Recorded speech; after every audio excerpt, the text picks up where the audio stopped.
Hey, how's it going, Like? It's me. And you're back for another exciting installment of the Pro Vlog. Now, the first thing you'll notice about me is I'm in my PJs. And there's a really good reason for that. I've reached that age where I just don't care. And I needed an intro for this video. I was sitting in my room editing multiple videos.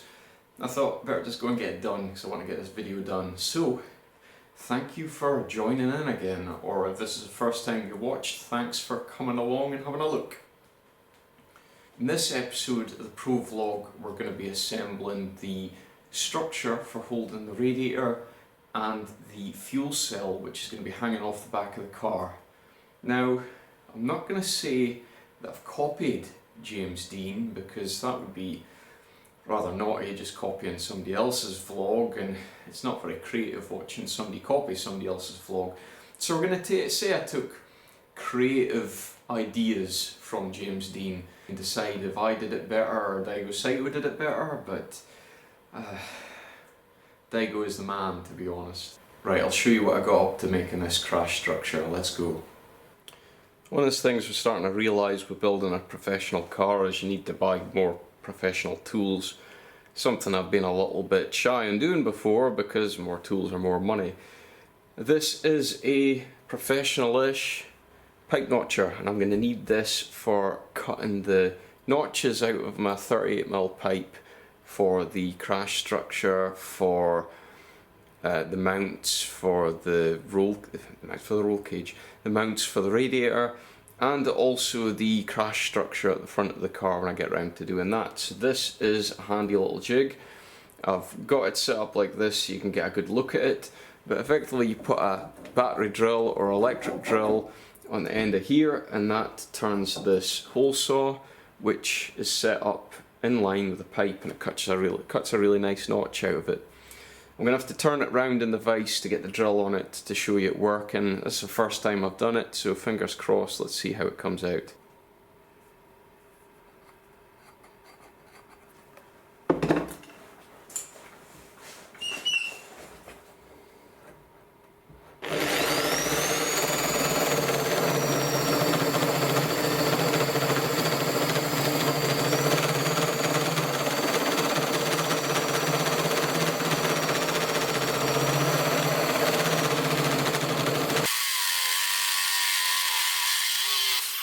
So much for my trial run. It's a little bit uneven. I'm gonna have to get it set a little bit more central.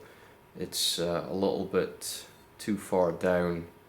I'm just a little bit out, so I'll need a bit of practice before we get going with the rest of the crash bar.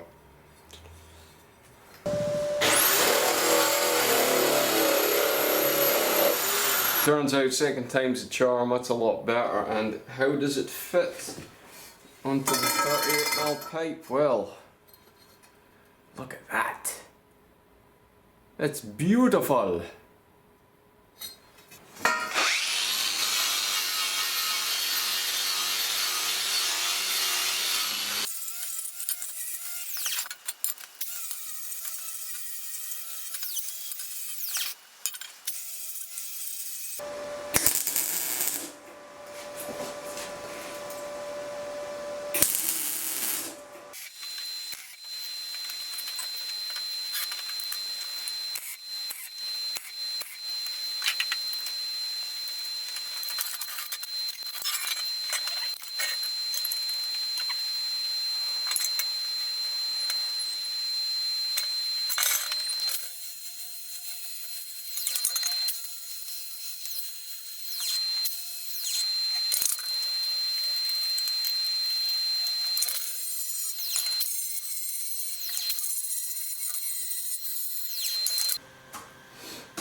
Right.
So I wasn't going to talk about this drill.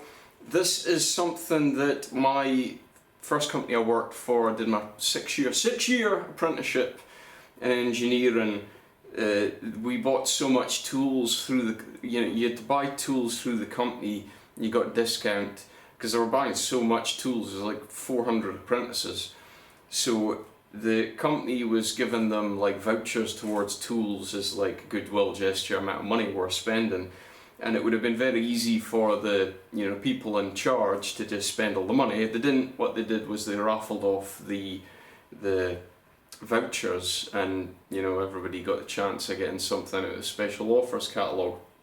Now I'm sure I should have spent that money on like spanners or an adjustable wrench, but for some reason I decided to go for this little pillar drill, which I've had sitting for like maybe 10 years and haven't used.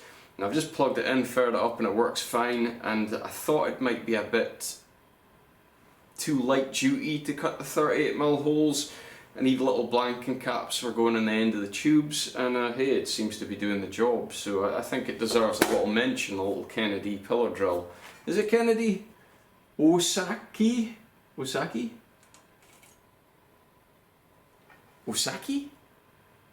That's a well-known brand.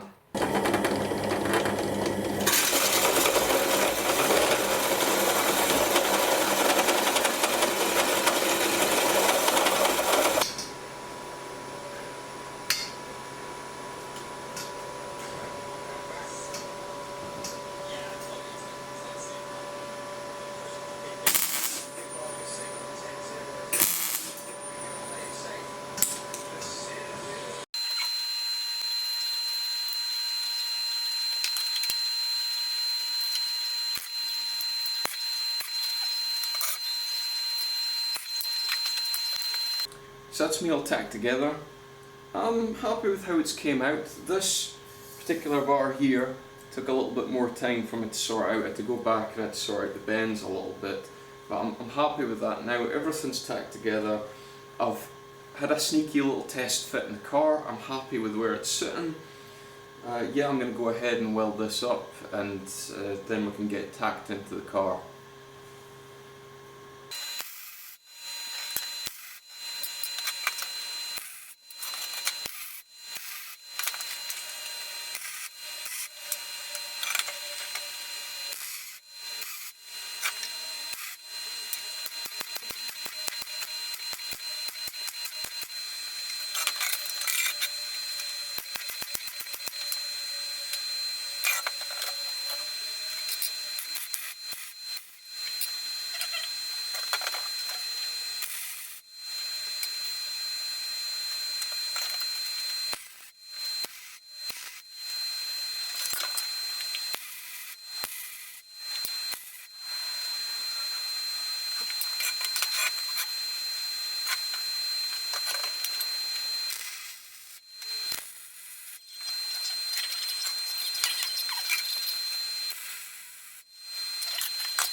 Right, so I had all that structure fabricated, and I didn't actually film the process of attaching it to the car.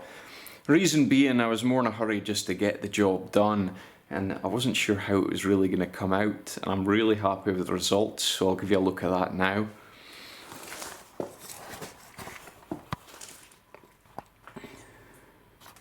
So I welded the crash structure directly onto the prepared chassis legs. We strengthened them. And I suppose I'll have to show you that, won't I?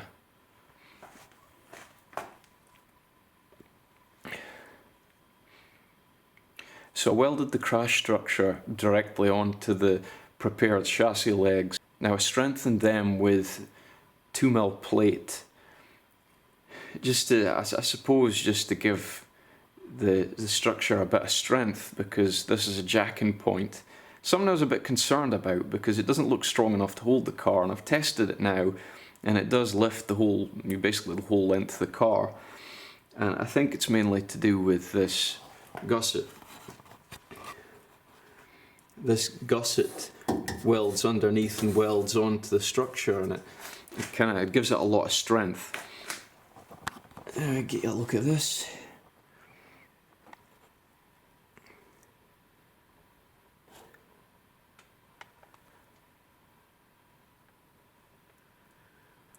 You can see that the radium fuel cell's been mounted, and Calm Haze Fabrication was really nice to bend me a couple of supports that go over the top and hold the tank down. And I just fabricated some mounts for it to sit on. Now I'm going to have to put in a heat shield, because the exhaust's going to be running in front of that tank, and you get like a Inconel heat shroud I'll make a bracket and that'll bolt onto that. You'll also notice that I've started positioning the radiator that I'm going to be running, the HGK Scuderia radiator. Little name drop there. And it was just the right size, prefabricated, it was on the shelf. So I just gave them a shout and they sent it over, and it was over in less than a week. And I just got Calm Haze Fabrication to do some slight modifications to it to suit what I need. Just look at the design for the fan shroud. The mounts he's made are really, really good.